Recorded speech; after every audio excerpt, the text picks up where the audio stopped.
Friends, Namaskara.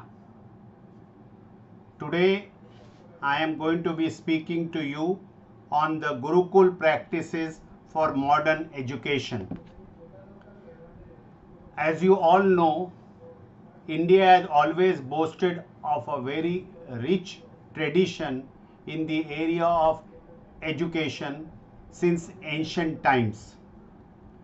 It was well known that as far back as 5000 years BC, when the ancient civilization existed, we had a very good and quality education system.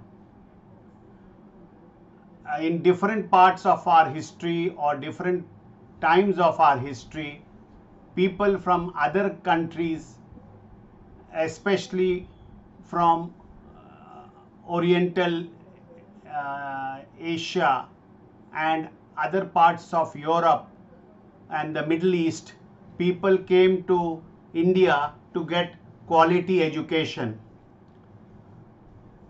The Gurukul system was one of the very good practices during those times. Now you may be wondering, are we going back to the old system, or what is the importance of this old system of Gurukul? Virtually, Gurukul system was a residential school and it was prevalent virtually from 5000 BC to virtually the middle of the 19th century. That is till the time the British came and Lord Macaulay wrecked our education system. The Gurukul system always had a very important guru who used to take upon the task of educating the young minds, the young students, and both the guru and the students used to reside in the same campus, in the simple surrounding, and they got educated by the guru in various forms of education. It was not that they were made to only learn some chantings and all that, but there were various, as you see in some of the movies or serials based on some of our ancient and epic stories. It was even, they were taught maths, they were taught science, they were taught languages and many other things during that period. And the students were made to reside with the guru. I am told the education was absolutely free. The students had to stay in the same complex compound or kutir along with the guru, and also do, besides learning education, had to also undertake various other activities connected with the daily life in the said Gurukul or ashram. And at the end of his term or few years that he was there, at the end of the term, the Shishya, students, was to pay Guru Dakshina to the Guru so that the Guru could continue with the tradition of the Gurukul and continue imparting knowledge to his Shishyas or students as they are known in modern days. Now you may be wondering why we had such a long history of development in this ancient civilization and this large country which is today called India, but virtually it meant Hindustan or Bharat. It was basically all these institutions of Gurukul which were some of the foundations of our civilization. The imparting of knowledge was greatly emphasized by our ancient rishis, munis, sages. That's why you will see the Sanskrit language was the main medium of communication, and through Sanskrit and various other languages which are sister languages or which derived their existence from Sanskrit, they all flourished in this great bhumi and was a big source of inspiration for the educational system.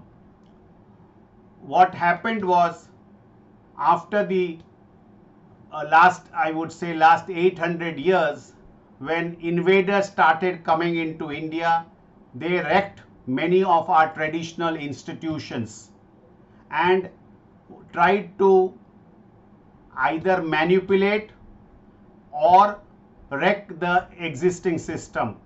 It was more after the British came to India and established it, and as I mentioned earlier, Lord Macaulay played a very important role in destroying our education system, our Gurukul system, and tried to introduce what we are today used to as the present educational system, where it produced what I would say as babus, which instead of actually creating a fully cultured person. Education doesn't just mean that you passed your SSC or you passed your graduation or post graduation. In the Gurukul system, it was a multi-facet development, that in all relation, not only in your cognitive knowledge but also emotional, cultural and various aspects of your knowledge was developed. Just now, what do you see?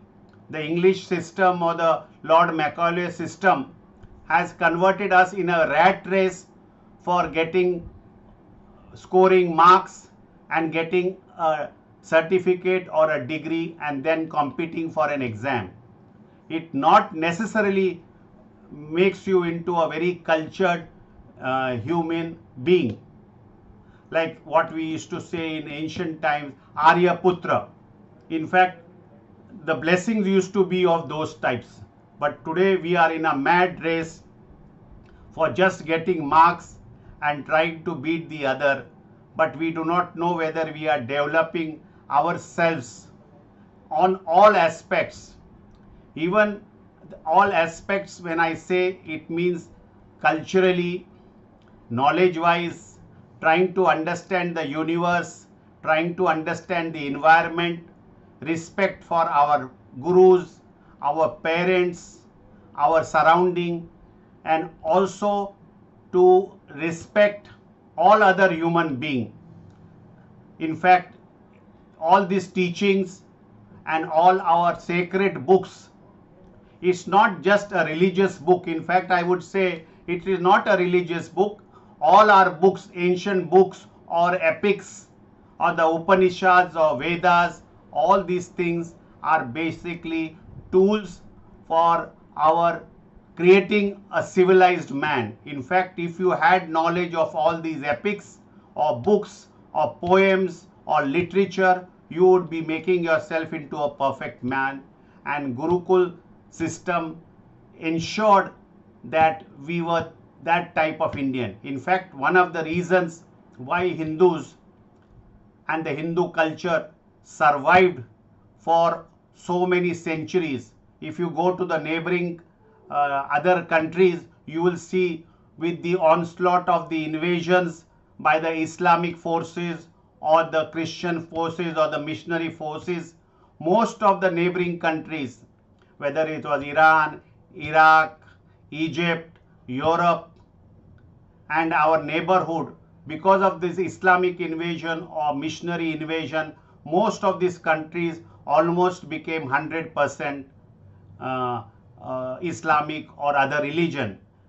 And it is to the foundation of our Gurukul system and all the philosophy that was propounded by our gurus, sages, rishis, that Hindustan, Bharat, India survived the invasion of these invaders, and people still are 82% Hindus.